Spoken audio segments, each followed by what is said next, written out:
कोल्हापूर शहरामधल्या पंचगंगा नदीच्या पूररेषेत केलेली बांधकामं खचायला सुरुवात झाली आहेत। पाहूयात नेमका काय प्रकार घडलाय तो।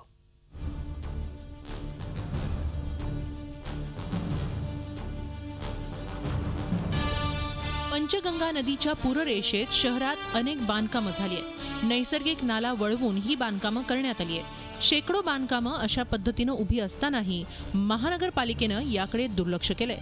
त्यामुळे आता त्यांचे परिणाम दिसू लागलेत। शहरातले नाले भराव टाकून बुजवले गेलेत।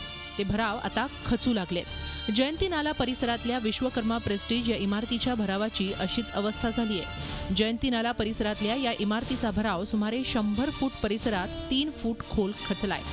या इमारतीच्या संरक्षण भिंतीलाही मोठ्या प्रमाणात तडे गेले, तर जमिनीपासून ही भिंत 2 ते 3 फूट पुढे सरकली आहे। जमिनीलाही या परिसरात मोठ्या भेगा पडल्या आहेत। या इमारतीत सुमारे 80 कुटुंब वास्तव्याला आहेत।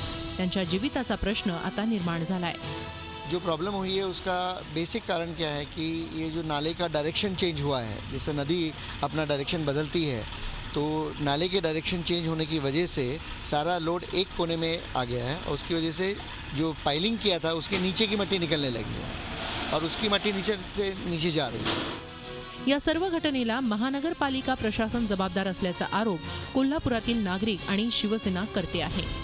ह्या पूर नियंत्रण रेषेमध्ये जे बांधकामं चालली ती प्रशासन प्रमुख म्हणून आयुक्तांनी ताबडतोब फिरती करणं गरजेचं आहे। ताबडतोब ज्या परवानगी देते थांबवा आणि त्यांच्याकडे इन्स्ट्रक्शन घेऊन त्यांच्याकडे हमी घेऊन पुढे भविष्यात करायचं की नाही करायचं त्यांनी ठरवावं। पण जर एक जरी जीवितहानी झाली तर ह्याला पूर्णपणे प्रशासन म्हणून आयुक्त जबाबदार असतील ह्या भविष्यामध्ये। महापालिकेच्या अनास्थेमुळे पूररेषेतील बांधकामं वाढत गेली आहेत। निसर्गाशी स्पर्धा करता करता उभारलेली ही बांधकामं निसर्गही एका क्षणात पाडून टाकू शकतो अशी अवस्था आता या ठिकाणी निर्माण झाली आहे। जर पुन्हा पावसाचा जोर वाढला आणि या ठिकाणी पाणी आलं तर मात्र मोठा धोका इथं निर्माण होणार आहे। त्यामुळे प्रशासनानं आता वेळीच सावध होण्याची गरज आहे।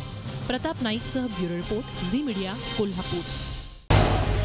झी 24 तास रहा एक पाऊल पुढे।